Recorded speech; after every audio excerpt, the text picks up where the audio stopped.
to feel alive. They're just light drinking, board games, pinball, puzzles, and Jackbox game nights with friends and family. Story 53. I truly can't identify the change. I'm 38, and until I was 26, I was partying 3 times a week heavily. After that, I never went to a club again. The last time I partied hard was for my 26th birthday, which was 12 years ago. Nothing significant happened. I just didn't realize it would be the last time. Suddenly, I lost interest. Now, my definition of a good night is watching a movie with my husband and going to bed by 10 with a book. I couldn't be bothered with the noise and the crowds again, even though I used to love it. Story 54. The recovery was not worth it. I drank from age 15 to 45. I figured that was enough and quit 9 years ago. I have 0 regrets. My life is so much simpler now. I do not count drinks, I do not watch the clock, and I do not worry if I will get sick or do something stupid. There are no hangovers and no planning for the next party. I think people my age who still get drunk every weekend are strange. It is a significant waste of time and money. Estimating $100 saved each week by not drinking, I have saved $47,000 in 9 years. That is a conservative estimate. I am the group's designated driver and historian because I am the only one who remembers what happened last night. Story 55. Knowing that if I continued, I would probably be dead by now. I quit, and 10 days later, I found out I was going to be a father. I have been sober for 26 years now. Story 56. Combination of feeling repetitive and boring, even with all the support, and having less time as I transitioned into adulthood with a real job and later even more so with children. By the time the children arrived, I was somewhat over the whole scene and was too tired by Friday night to do anything crazy.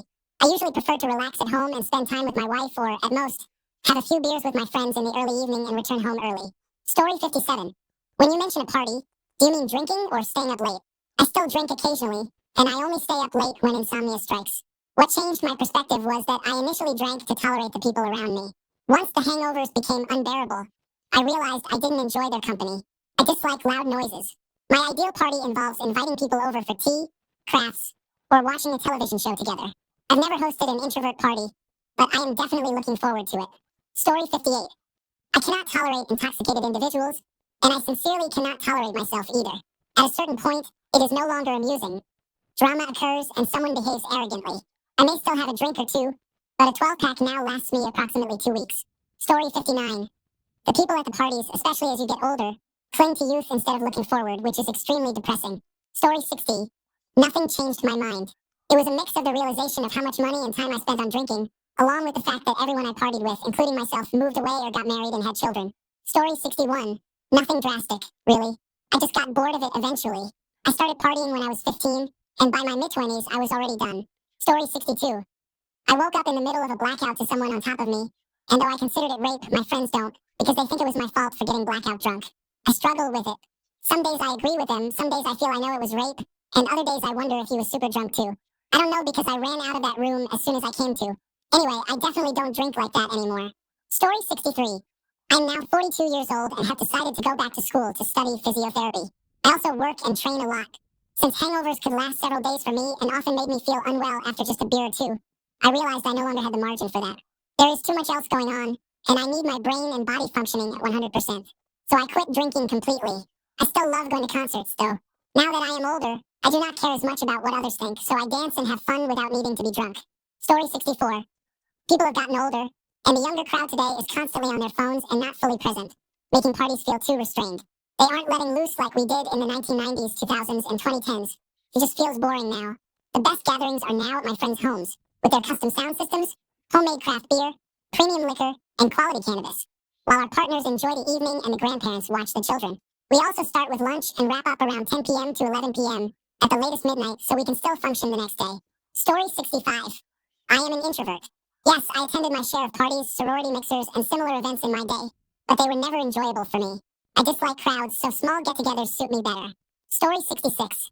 Age and recovery took longer than expected, making it feel like the effort wasn't worth it. I'm still very glad I had those years of clubbing, going out 4 nights a week. Story 67. I realized that everyone who parties, including my past self, uses it as a way to escape their reality. I actually like my reality now. Story 68. Acting foolishly and feeling unwell the next day has dampened my enthusiasm, but I am not a quitter. Story 69. I came back to the United States. Partying in Europe is a great time, and people are there to have a good time. In the United States, too many people are there to show off and be seen. Story 70.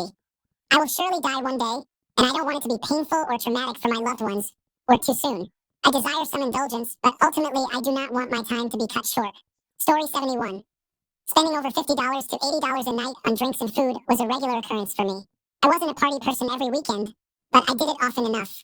I also developed several health issues that I'm still trying to resolve, so the nightlife no longer appeals to me.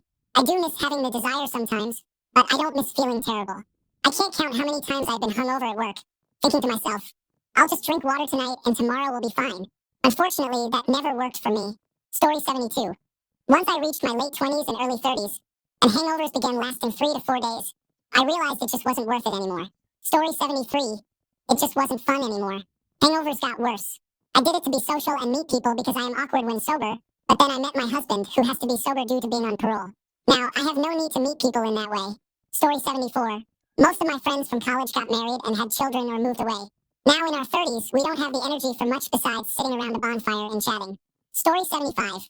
When I visited Paisley Park, Prince told me, don't bother knocking on my door. I guess he knew I wasn't coming to party. Still, I don't. Story 76. I have seen too many bad incidents.